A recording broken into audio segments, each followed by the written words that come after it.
All of the food we eat and much of the clothing we wear comes from plants and animals that are raised on farms. Farms are different in type, in size, and even in name.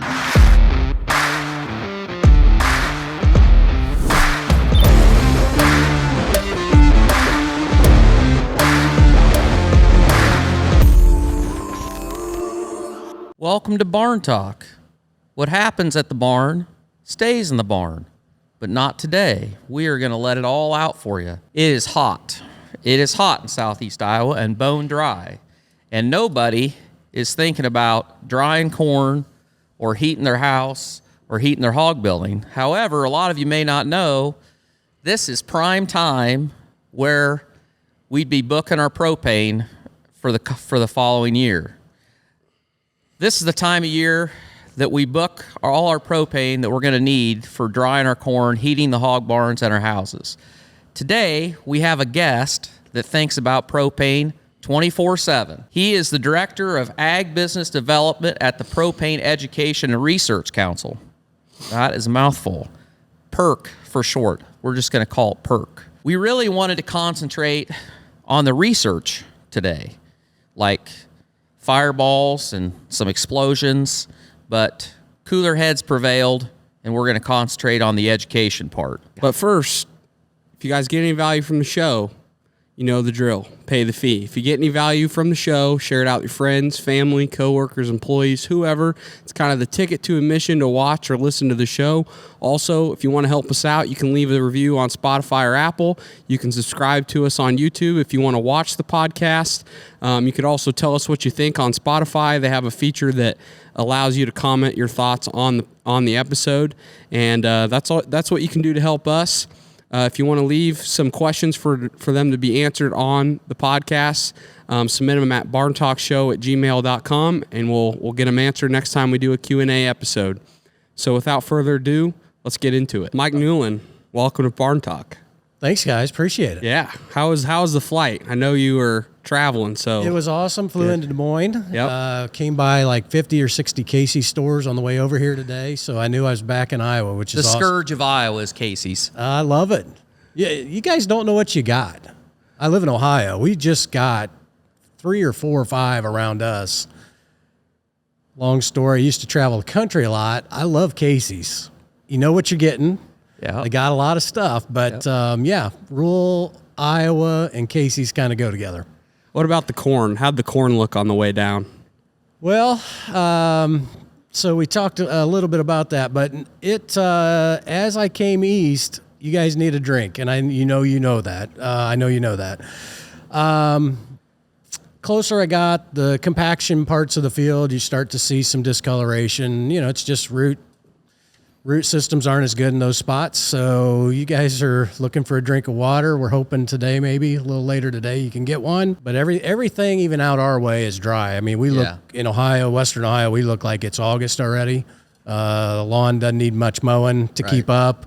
That's unusual for this time of year, and I'm sure you guys are in the same boat. Yeah, I always, that's the only upside is that my yard is dead because we're your typical Midwest people, and that somewhere up my family tree we decided that we needed to mow acres. I understand. Just so that we can stand when we're done and go, oh boy, that looks good. And do it a week later. We gave that up a few years ago. We had about 4 acres we mowed, and we finally downsized. The kids grew up, and so we've got a little smaller place, and it doesn't take near as long to mow. See, there's people in this family that want to do that too, but their answer to all that mowing is to bring a horse to the farm. And I'm like, that's bad economics. I'd rather buy 3 mowers than to bring a horse on the farm. Bad trade. I don't understand. Yeah, I don't know how trade. that's going to go. So, yeah, hopefully you guys get you a rain here real soon, and a good shot of water would help the crop. The stands look good, which is awesome. Yeah. The plants are there. Just got to have a little water to get them going. Yep, 100%. So first off, just kind of tell us a little bit about who you are, Mike, and kind of just what you do now and all that. So been in ag probably maybe longer than you've been alive. I hate to admit, I'm going on like 28 years in various roles in ag. Started out with a tiny little seed company in Kalamazoo, Michigan called Asgrow Seed Company. And a lot of folks listening won't remember that Asgrow used to be an independent seed company and used to be in Michigan. So when I was interviewing with them, they were in the process of talking to Monsanto. They had developed Roundup Ready soybeans with Monsanto. So we were right on the cusp of blowing up and really becoming a big player in the seed business. It was Pioneer, then it was Asgrow, then it was DeKalb. Yep. And all that really came from the Asgrow side of the Roundup Ready soybeans. So spent 8 years of my career at Monsanto on the seed side of the business. I've been with Pioneer. Oddly enough, I'm probably one of the few that's been on both sides of the fence. Yep. Both great companies, a little different in how they go to market, but both great companies. And more recently in my career, I've had some unique opportunities to do some things. Today brought back good memories. I used to get through a lot of Iowa. I had about 150 research plots around the country for some hedge funds, and I would tell those folks what that crop was going to make. Okay.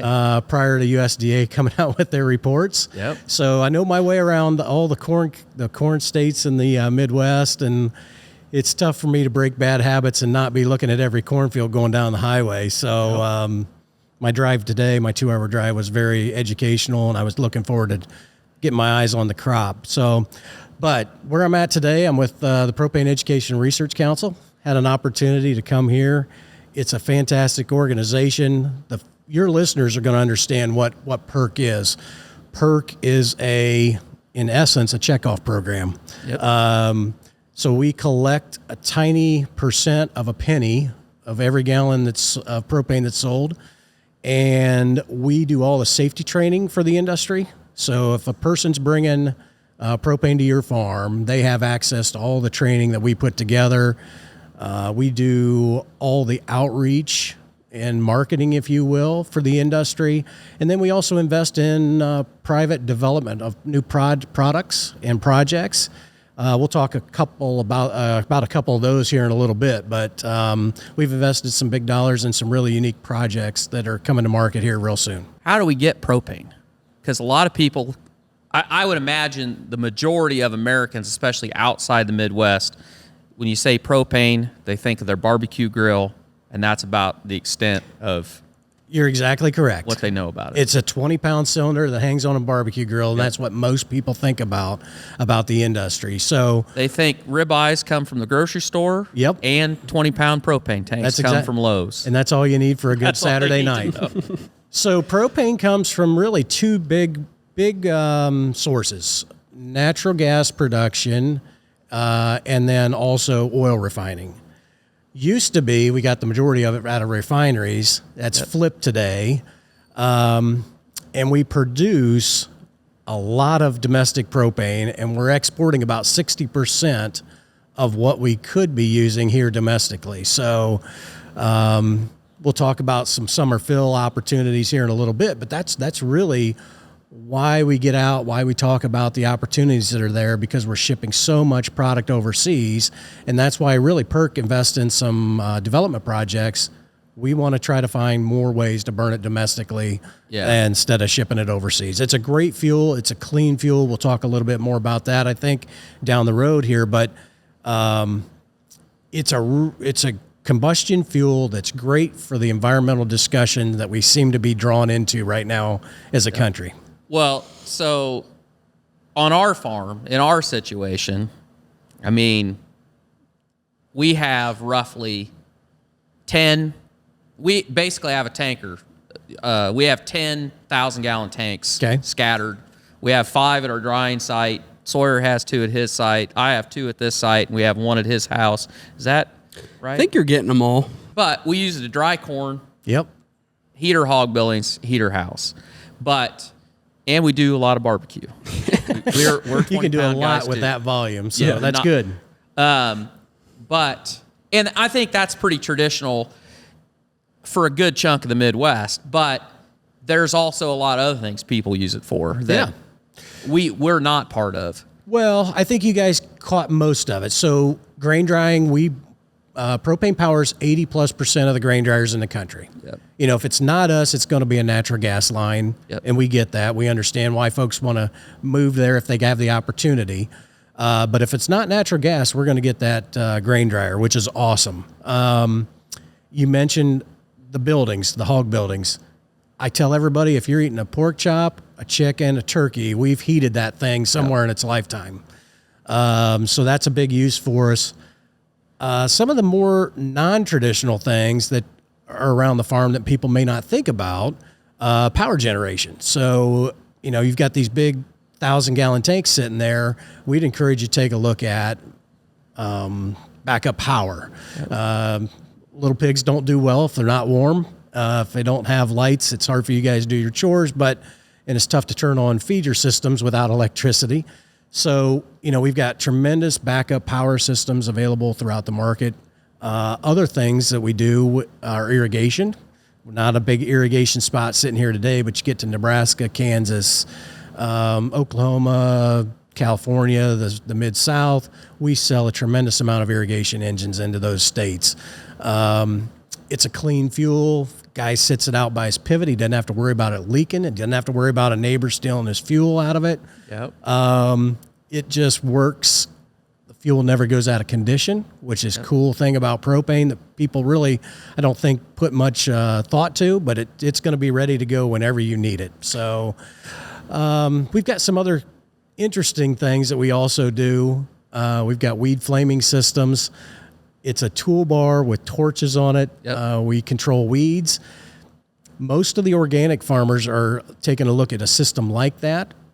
We're seeing more and more traditional chemistry guys also take a look at that type of system. As weeds become tougher and tougher to control with chemistry, I think that's a cool tool in the toolbox that may fit some traditional chemistry guys that they just hadn't thought about that. So we've got videos and things like that on our website at propane.com. It'd be a cool opportunity for you to go take a look at it.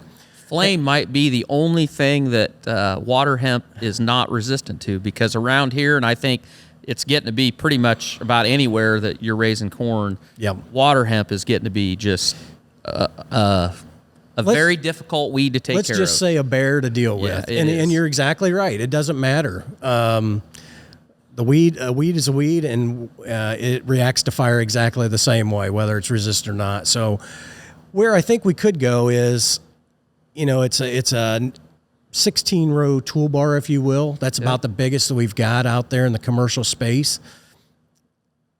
I think it could be a tool that you use on a rotational basis to get across your acres every 3 or 4 years. Just do a certain amount every year.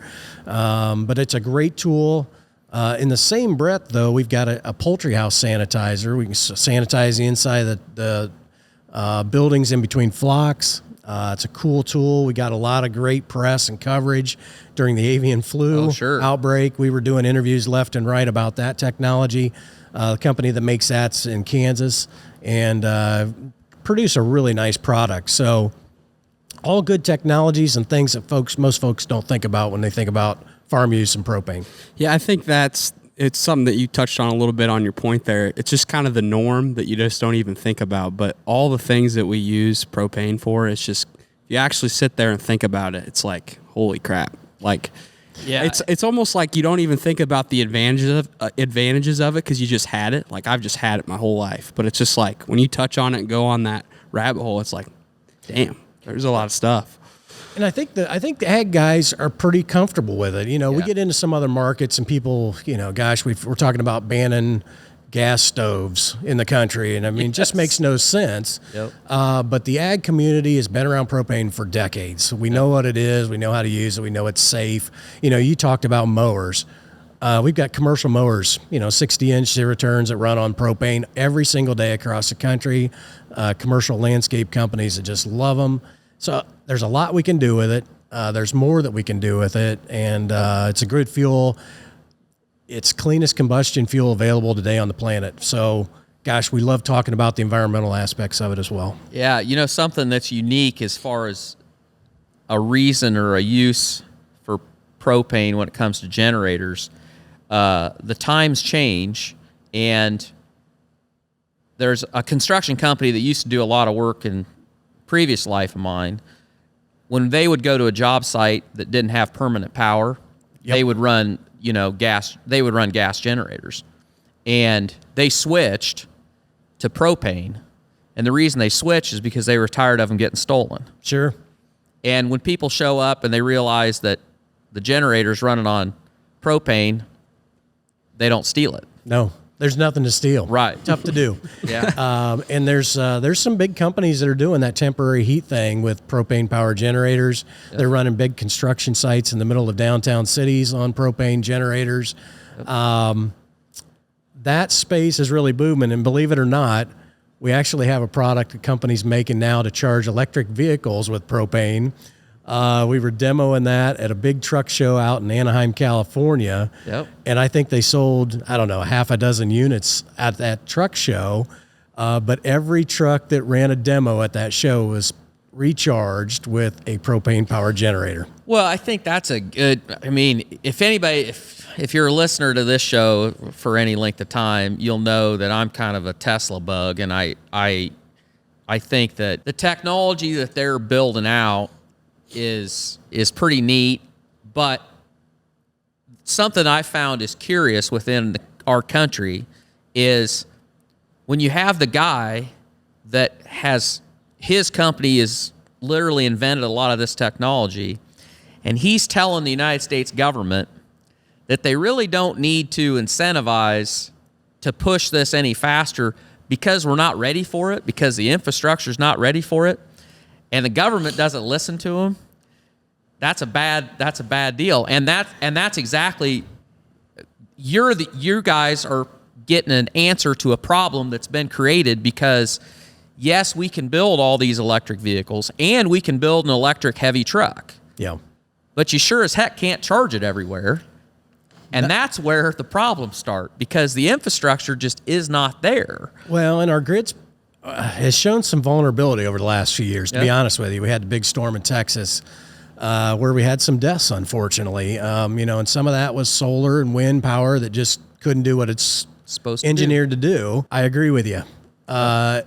Cool technology. I don't think it's the only way to a clean planet, if you will.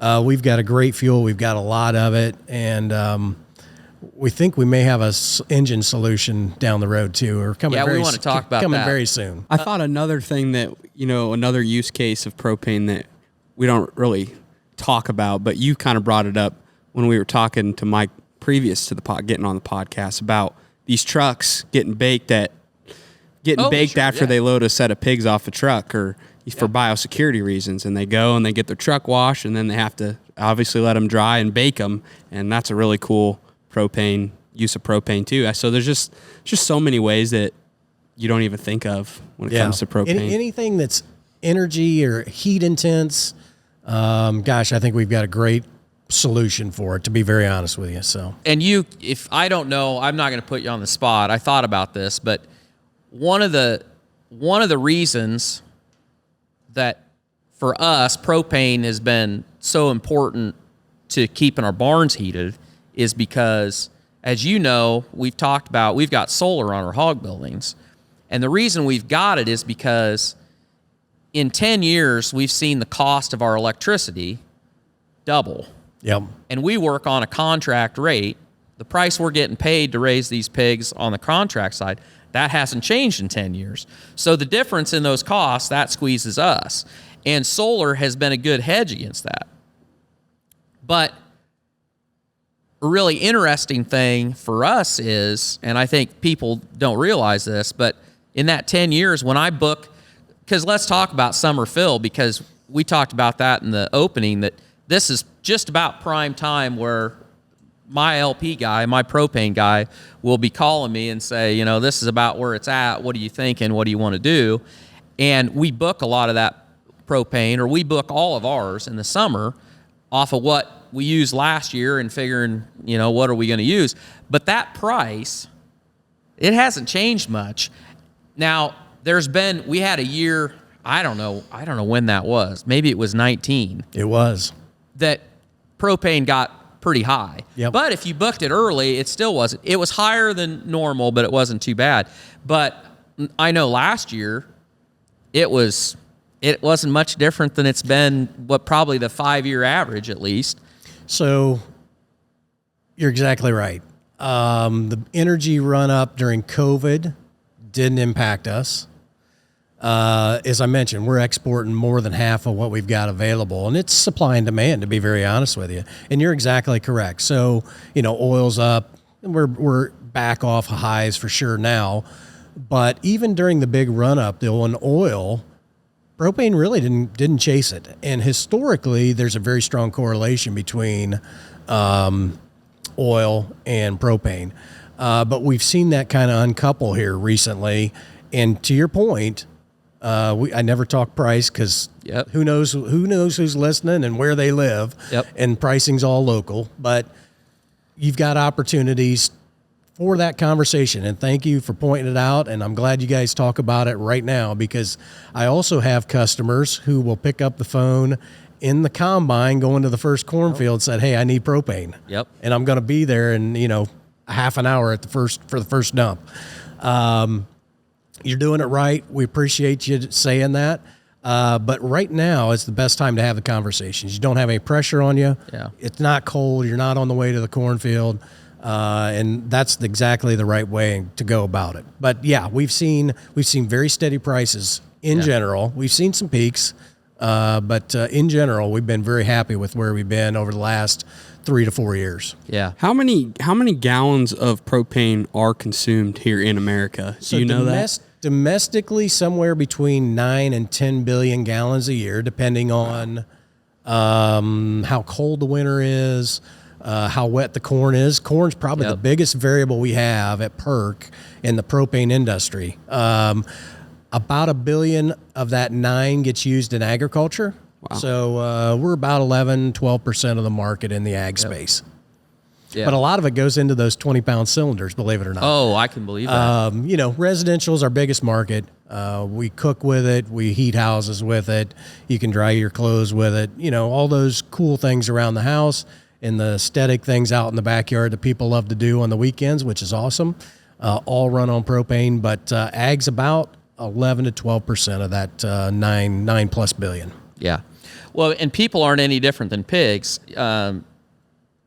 Propane's nice heat. Like I tell, there's basically 2 rules or 2 different ways that guys use supplemental heat on these wean to finish barns. They either use heat lamps or they use brooder heaters, which is propane. And the difference in the quality of the heat is huge. Yeah. Because that heat lamp, you can say it puts out so many, I don't know how they classify it, whether they put out so many BTUs or not. I don't know. It's not much. But I know if I'm a pig, I'd a lot rather lay underneath a brooder heater than under a heat lamp. And it's the same way with your house, because that's nice heat when it turns on versus if you've got, electric heat or you've got whatever. And that's part of the reason that for our business, those brooder heaters just make such a difference when you're trying to start pigs. It's got more BTU content than natural gas does, so it's a hotter, quicker heat than natural gas even. The studies we've done, it'll hold the closest range of any heat out there. A half a degree of heat either way is pretty easy to achieve in a well-insulated facility. So, yeah, I totally agree. And I know you guys, especially when those pigs are little, are probably cranking the heat, keeping those things warm to keep the disease down. And it's a very efficient heat. It's very comfortable heat. So let's talk about generators, because we have diesel generators on our farm. I got a generator at my site. Dad's got a generator here at site 2. We got their diesel, they use diesel fuel, but talk about a little bit about, the storage life, I guess, storage life of propane on generators. Because, I guess I never even knew that was really an option. So, hey, that's okay. I got a buddy of mine that runs a hospital facility, and he put diesel generators in a brand new facility. And I was like, what are you doing? You can convert them. They're easy to convert. Yeah. So anyway, fantastic question. We've got options from a lot of different companies. The cool thing about propane is, gasoline, if you've got ethanol in your fuel, you're going to have carburetor problems eventually. Diesel, you got to turn the tanks, so you're going to have problems with fuel quality.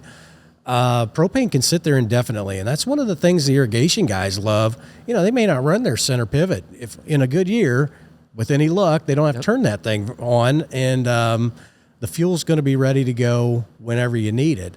The other thing that folks I don't think give us a lot of credit for is that fuel doesn't require containment. We don't have a second 2-layer tank, a secondary tank. We don't have containment problems. If there's a problem, we don't have any issues. So, it's a unique fuel in that regard. The cool thing is, as we were chit-chatting a little bit about this conversation, there's a number of companies making towable generators. So if you don't have a permanent facility that you want to install, maybe look at a towable generator if you've got multiple farms, multiple facilities, and you could have quick connects at those facilities and move them around as needed. So it's a good option. A lot of folks are doing it. We've got a lot of great companies, big companies that are making these things. The same folks that are making your diesel ones are probably making a propane version as well. And like I said before, you don't have fuel quality issues. You don't have theft issues. If you've got a tank that's sitting out in a remote facility that you're worrying about, something like that. What do you say to the haters that, say propane can't be a part of the green movement of carbon, because everybody obsesses about carbon and carbon footprint? Like, what do you say to those people? We're worried about our ESG. Yeah, score. worried about their ESG score, because you've said before, you think propane can be part of that future, but Well, I tell you what, science is on our side if we can get to a scientific discussion. So, we talk about combustion fuels, what's available today, gasoline, diesel. We're cleaner than those, period. No conversation about it. Everybody wants to bring up hydrogen. Hydrogen is going to be a while. Try to contain that. Exactly. You talk about pressures, and it's a significant pressure on a tank. I don't know that the public has thought that far down the path on what that's going to take from a refueling standpoint, what happens during crashes, things like that. I mean, it's not a good situation. I do not want to own a house right next to a hydrogen refilling station. No. No. That is a whole different. If you've ever seen somebody pull away from a gas station and somehow it catches on fire and the gas station catches on fire, a hydrogen station, that would be a whole different level of bad. Yes, if one of those was to, and I don't think people realize that. So then let's get down to the elephant in the room that everybody wants to talk about: electric, EVs. We've evaluated the electric grid everywhere in the country, and I can show folks the data, depending on where you live, how your electricity is generated. There's a better than average chance we're cleaner than your electric grid, than your EV, than your Tesla. Now, everybody wants to talk about tailpipe emissions. Great, perfect. The electricity doesn't just magically appear at your house and at your outlet. So that's where we've got to get that conversation to. If we can have that conversation, propane wins. Nobody wants to admit that, but propane is the winner in that conversation too. It varies by state. There's a couple states, and I'll give them credit. There are a couple states that have a lot of hydroelectric generation. We don't win there. But everywhere else in the country, we win that conversation on emissions. So it's a super cool conversation to try to have if we can get to a scientific discussion. I've heard about renewable propane. Yep. What's the skinny on that? How is that made? So the molecule of a renewable molecule and a standard propane molecule, identical. Okay. It happens at a renewable diesel plant. So it's coming off of a process for a renewable product. And we're capturing that propane at a renewable diesel plant or a plant that's making sustainable aviation fuel. Okay. So that's all it is. Yep. It's coming off of a process that's making a renewable fuel, and it counts as a renewable propane molecule at that point. Okay. So where it has value today, ag will be the last place it ever shows up. Sure. The reason for that is there are tax credits for the on-road folks who are using propane to use that renewable propane molecule and collect that tax credit. Yep. So that's where it's going to go first. Eventually, it'll make its way into the residential market in certain states that want to offer and issue those credits as well. And but that's what it is. So it's coming off of a renewable diesel plant, a sustainable aviation fuel plant, but the molecule is the same exact molecule. It's a drop-in fuel. So what do you feel like is the biggest threat to just the propane industry? If is it EVs? Is it gasoline? Is it diesel? Is it legislation? What do you think? I think it could be legislation. We don't do lobbying. Our organization's not allowed to talk about lobbying.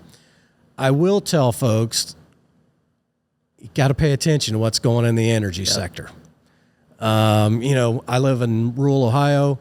We're in Iowa today. Don't think that it can't happen here or where you're at. Pay attention to what's going on with your lawmakers. Pay attention to legislation. Make sure you've got a line of communication if necessary. But I think that's our biggest threat. Science isn't driving a lot of things that are happening today, and we've got to make sure that we keep it a science-based conversation.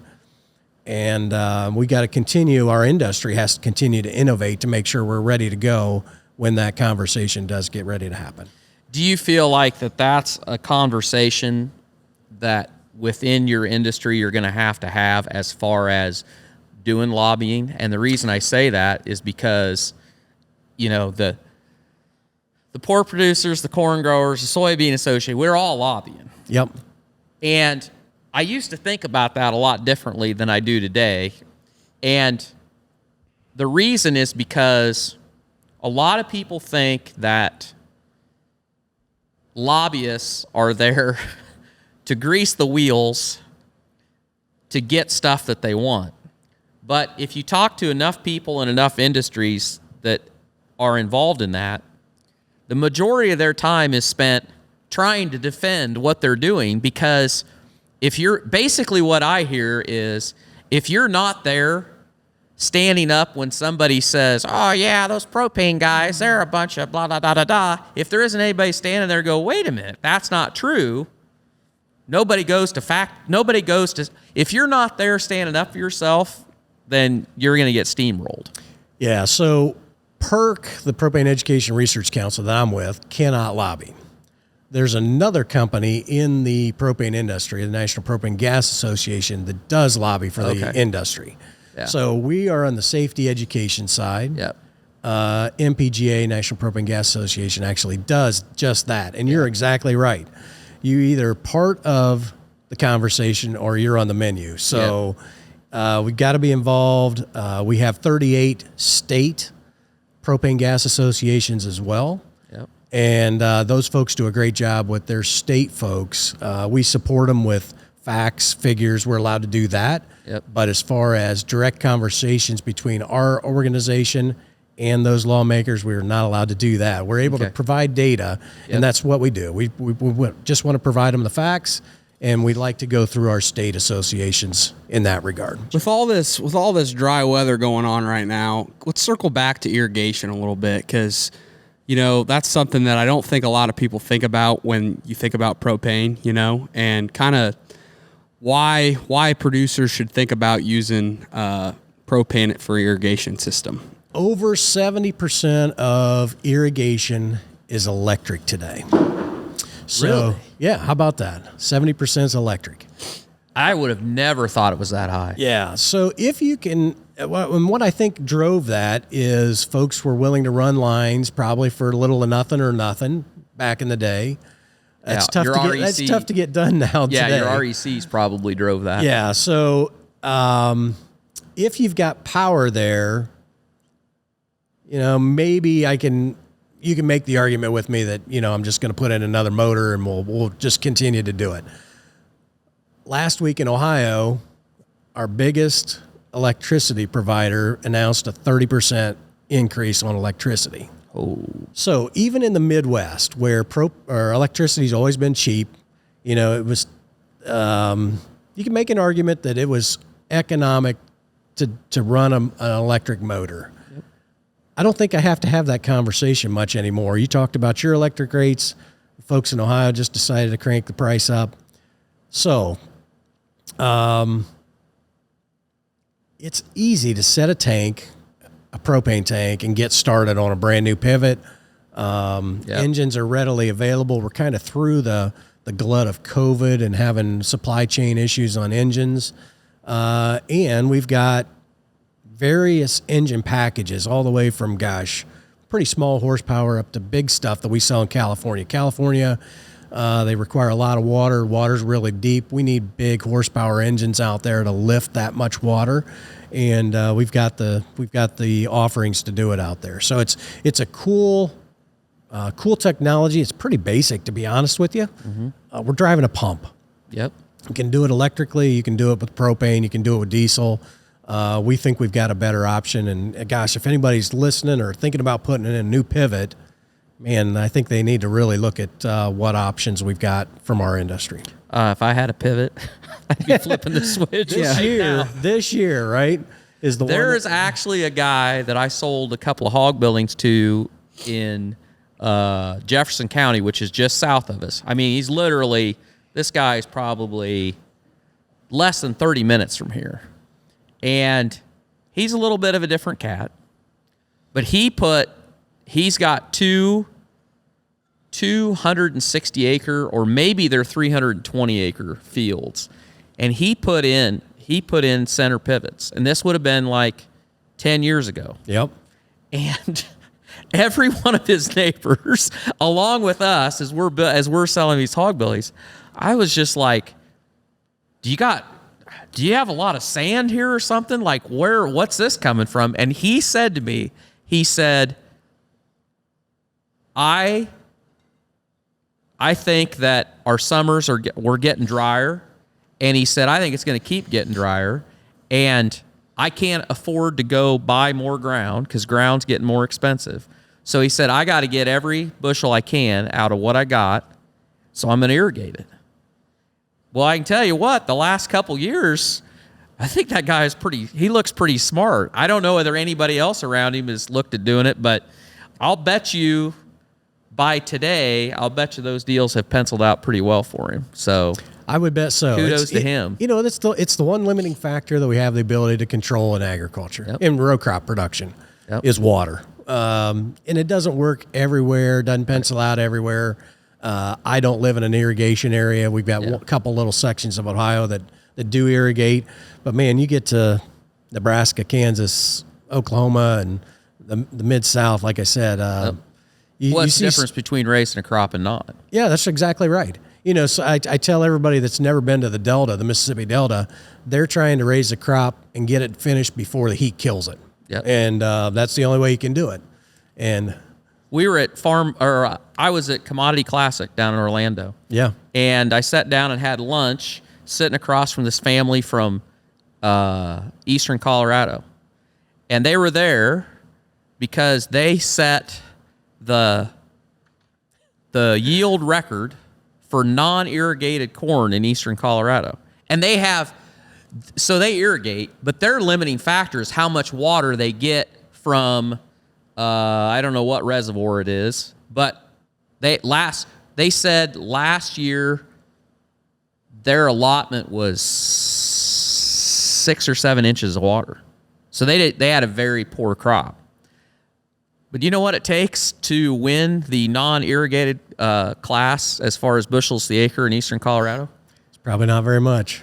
What did I tell you it was? It was low. Wasn't it like real 47 bushel or something like that? Yeah, it was something like that. I think it was like 47 bushels. Oh, my. Well, so that's a prime example because in a normal year, their irrigated acres yield comparably to what ours do. Yeah. But without that, that doesn't cover your cost of production, basically. So I thought that was very interesting. But yeah, we grow a lot of cool stuff around the country that on ground that wouldn't produce without water. Exactly, 100%. What are you most excited about when it comes to this industry? What technology excites you the most? What do you really want people to think about when they think about propane?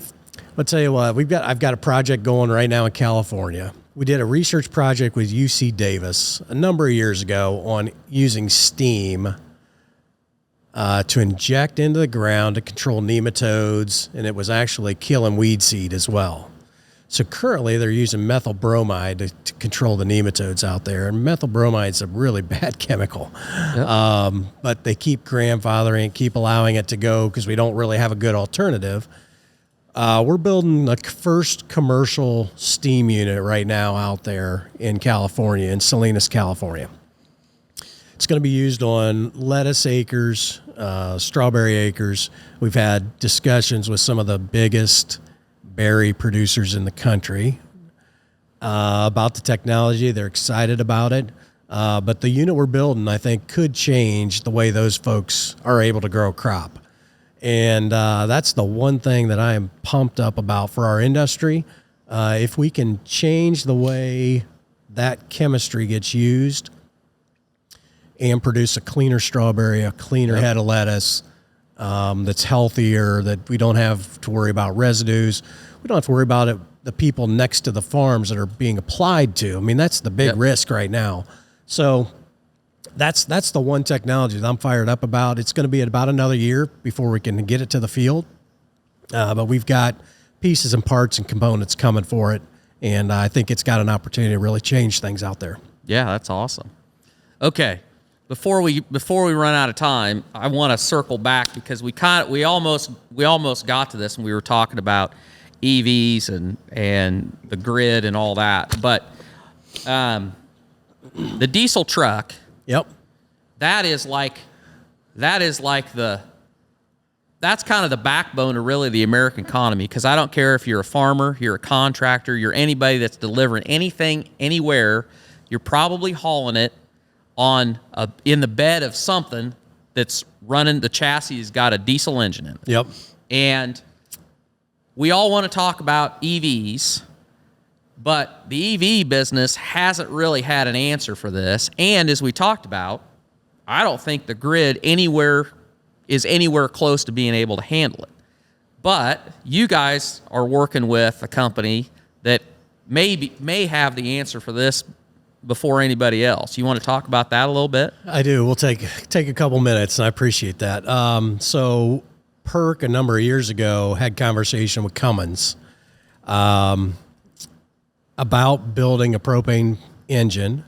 And to your point, I definitely agree. And the sweet spot in that market, in my opinion, is that 6.7 liter engine. Everybody, no matter what pickup truck on the farm, whatever flavor you like, there's a diesel that's their mainstay within a liter, a point of a liter, 6.7, the 6.8, whatever. I joke all the time. I bought a Cummins engine pickup, and they gave me a Ram body to go around it. I know the body's going to fail before the engine does. So I'm a believer in that Cummins engine.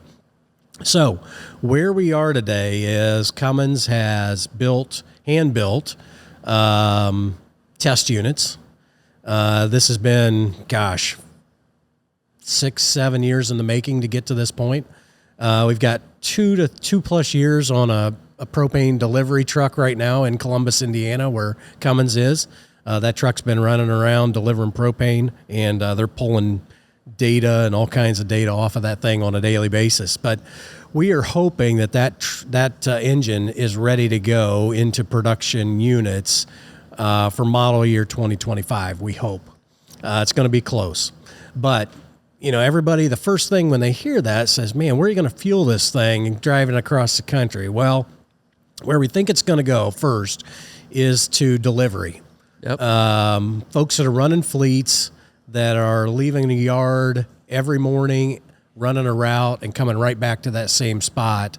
Then we could just put a refueling station there. It could be beer delivery, it could be soda, water. We've got a lot of propane vehicles that are delivering mail across the country, point A to point B, every night, and they're running propane engines today. So that engine's going to go a lot of places. School bus market, it's probably a little big for the school bus market, but we're big into the school bus market with propane as well. But the Cummins has gotten a lot of attention. Cummins came out and made a release that they were bringing this fuel agnostic strategy to the marketplace. So in full disclosure, they are bringing a gasoline version as well, 6.7 liter gasoline. The propane version, they're working on hydrogen, as we talked about before. But Cummins was open to say that not every customer that we have is ready for an electric truck. Yeah, right. Nor do we think it's ready. But well, and the idea of running an engine on propane isn't anything new. No. I mean, people have been doing that for a long time. So our local, when I was a kid, the guy that was our propane dealer, he had 2 one-ton pickups that they delivered bottle cylinders, and he had converted both of them to run on propane. Of course, obviously, it's pretty easy because he had two 10,000-gallon bullets sitting there, but it just made sense. Yep. But and there was a time that our local FS, they had a rig, one of their trucks, it might have been the truck they used to deliver it, ran on propane. So, I mean, the conversion of a regular engine to do it, that isn't anything new. And the other thing that's nice about propane versus hydrogen is we've been hauling it all over God's green earth for a long time and storing it. So there isn't the safety concerns, and you already have the infrastructure because you're hauling propane all over the country. That's something I was going to ask. So propane, is there a pipeline system that it comes from, or is it all trucked from the point of where it's made? Some of it does go into a pipe, but it does need to be picked up and moved. Okay. So that's the one thing that, as we're talking summer fill, Yeah. that's a big deal when we can get that first fill, to every grain dryer in the country. If we can get every tank filled up once, it gives us a big push and a big leg up on the deliveries. Because you've already got supply sitting where it needs to be. That's right. Yeah. And in a wet corn year, you referenced 2019 a little while ago. 2019 was a really wet corn year, and it was wet from east to west. I mean, we didn't have any. We got planted so late everywhere that the corn was wet. We didn't have a shortage of propane. We had a constraint on delivery because of every gallon needing to go on a truck and getting to where it needed to go. And you guys know how fast those grain dryers can eat it up. Yeah. And it's a year I won't forget. Let's put it that way. Yeah. That's something that people don't understand, because we got caught by this. When you update a grain dryer system, so we used to have the really old CircuFlow single burner, single screw, and we put a twin screw, twin burner with turbos on it.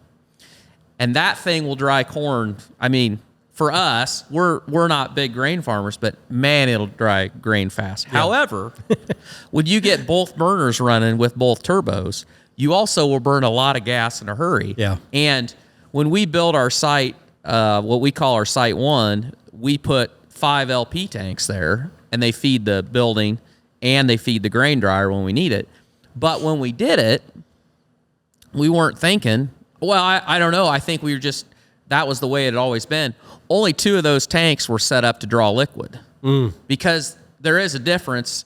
The dryers pull liquid propane, and the buildings, it's vapor. Yeah.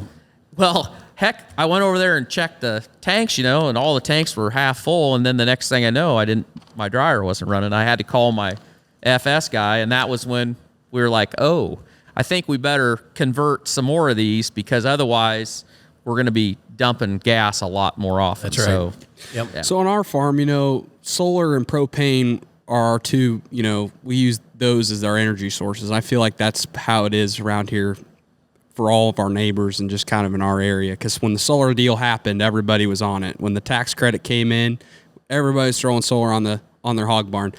Just talk a little bit about, kind of how propane and solar can kind of work together to, meet the ESG score that the government is shoving down, and kind of meet the government mandates that keep getting pushed. Yeah, I think it's a fuel. Propane plays really well with all the renewables, whether it's solar.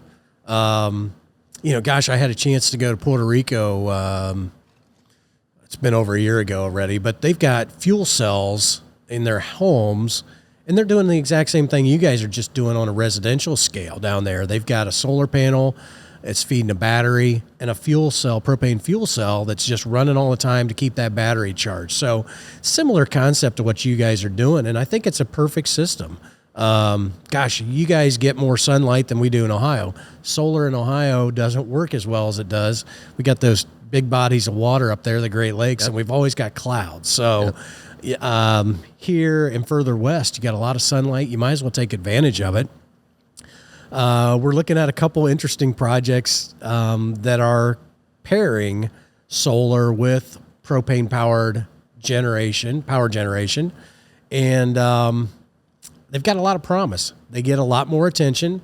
We get out of those political discussions. I hate to think like that, but sometimes you got to find a different mean to get to the end goal. But we do play really well. So I think it's a perfect fuel. We mentioned the condition of the fuel stays solid no matter what. Run your solar as much as you can, as often as you can.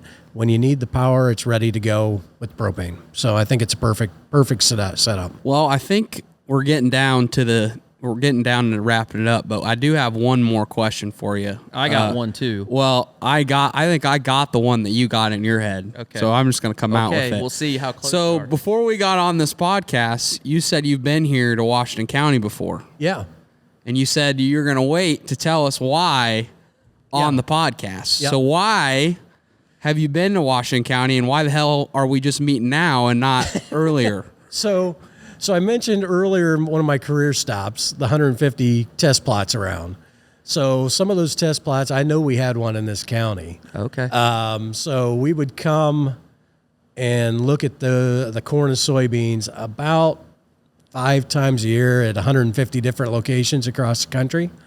And one of those things was in this county, I'm sure. And well, that's not what I thought, because what I was going to hit you with, I did a little research on you. Uh-oh. And I learned that you are a recovering show pig addict. And as soon as I saw that, and knowing that you said you'd been to Washington County, I said, I bet you he's been to Washington County hunting show pigs, because Washington County is like the mecca of show pigs, at least in the state of Iowa. So I just assumed that in a weak moment you had been like, "Oh, we got to get over there to Washington and get some of those show pigs." We never bought a pig out of Iowa. We probably should have. Yeah. Actually, I tried You would have placed to. better. I tried to, but I think he was north of Des Moines. Long story. Yep. But no, I didn't want to bring up show pigs because I know commercial guys probably hate that segment of the business. Oh. We do not hate it. I think it's great. I think it's good for kids to get out there and work with the animals, to give them something to do. But it's just a different way of life. It's something that I never got into because I just had, I think we got out about the right time. My kids are 25 and 21, and it just looked like every year it got dumber and dumber and dumber, the money we were spending. And I think it's increased since we've gotten done. So I miss it. I miss time with the kids because we spent a lot of time in the truck, driving, talking, looking, in the spring. But gosh, we'd put a lot of miles on a truck to buy 5 pigs. I mean, but you do what you can for your kids. You talk about renewable energy. Go to a show pig auction and just crack the door. The heat rolling out of that from the amount of knowledge that is in the group of people around there. I thought you were going to say from the money being lit on fire. Well, that's true too. There you go. There's no group smarter than a bunch of people at a show pig auction. Oh my gosh! And I had the pleasure in my past career. I want to say like 4 out of the 6 fieldmen that worked under me all had the show pig infection. They were all in various degrees of rehab. No, they were still fully addicted and raising and showing, and so it's a deal. Once you're in, for people that aren't involved in that, it's the equivalent of when your first daughter goes to dance or your first daughter goes to softball and somebody tells you she's pretty good. It's kind of the same thing. And then, like 15 years later, you don't know where all the time or money went. Yeah.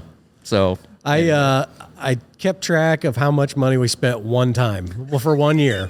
And then you said, And I then don't I never did it again. I can't look at that ever I don't again. want to see it anymore. Yeah. Hey, the great thing about that is I'm sure a lot of those guys need propane to heat their barns too. So You know what? We're in a lot of places. We love every pig in the country. There you go. Equal. So There you go. No, it's all good. And you must have dug pretty deep looking into my background to find that. That's Yeah. Well, I think that's going to wrap it we up. got it covered. I think we pretty much hit it on all that, guys. If you got any value from the show, you guys know the drill. Share it out with your friends, family, coworkers, employees, whoever. Go be sure to check out Perk. Go check them out. They got a website. We'll have it linked down in the description if you're watching on YouTube, or in the show notes if you're listening. Leave a review on Spotify or Apple. Try to go find Mike on LinkedIn maybe, and reach out to him if you have any questions. And we'll see you back here for another episode next week.